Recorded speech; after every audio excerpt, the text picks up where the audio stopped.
Gimana? Kenapa Palestina? Gimana pernah Masih dibom tuh?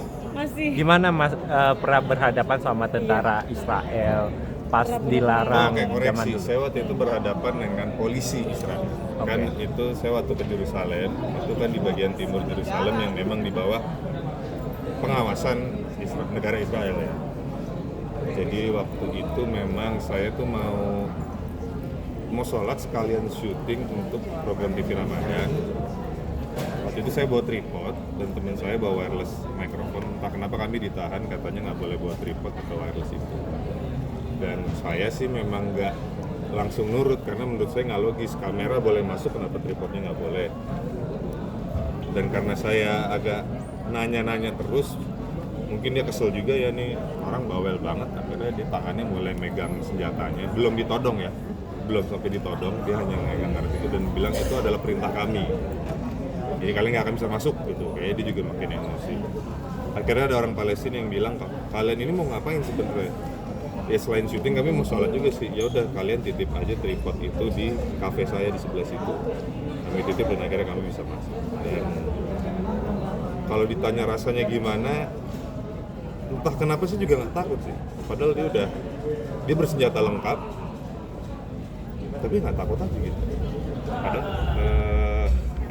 Mungkin karena apa ya lah, itu tanah suci Muslim juga, jadi mungkin ada semacam kekuatan atau motivasi. Cuma saat itu sih nggak takut. Gitu. Makanya saya nanya berkali-kali kenapa tripod nggak boleh, gitu. Sedangkan kamera boleh. Itu kejadiannya kapan? 2014. 2014. Saat melakukan apa?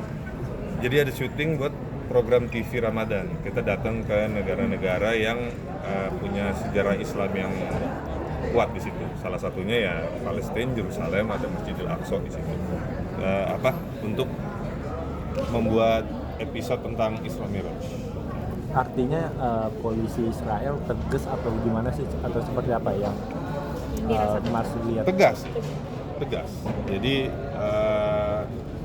mereka kan tahu ya, ini nih konflik yang tegang dengan Palestina. Jadi ya alibi mereka demi menjaga ketertiban, kami harus tegas. Nggak boleh ada yang rusuh atau berpotensi rusuh tuh langsung ditindak tegas. Gitu. Makanya mereka seperti itu. Karena ya mereka tahu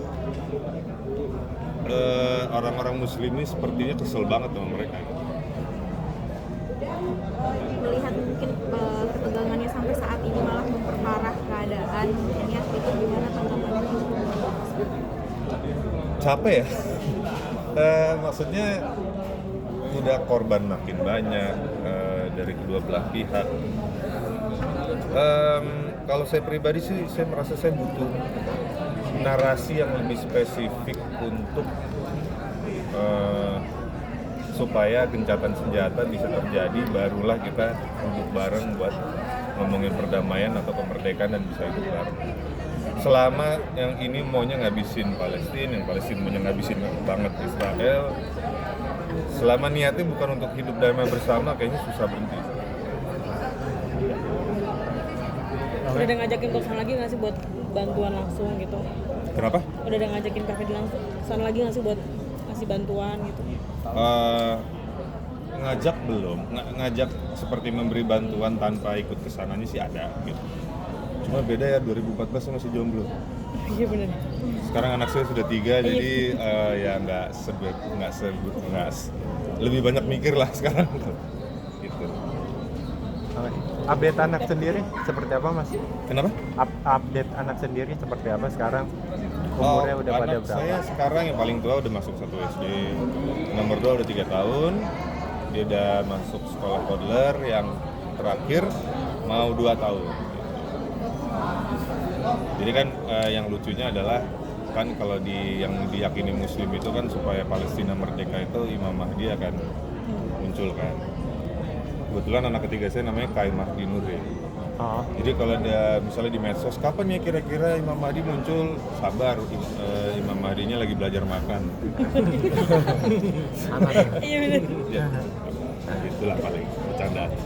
Oke, thank you, Pak. Buat Palestina nih. Warga Palestina. Saya mendoakan semoga semua pihak bersadar untuk melakukan gencatan senjata karena sudah terlalu banyak korban berjatuhan, sampai akhirnya bisa terbuka opsi untuk duduk bareng, mendiskusikan perdamaian dan bisa hidup bersama.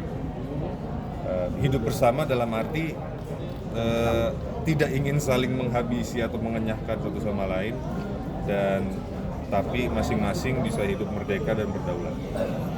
Oke, thank you.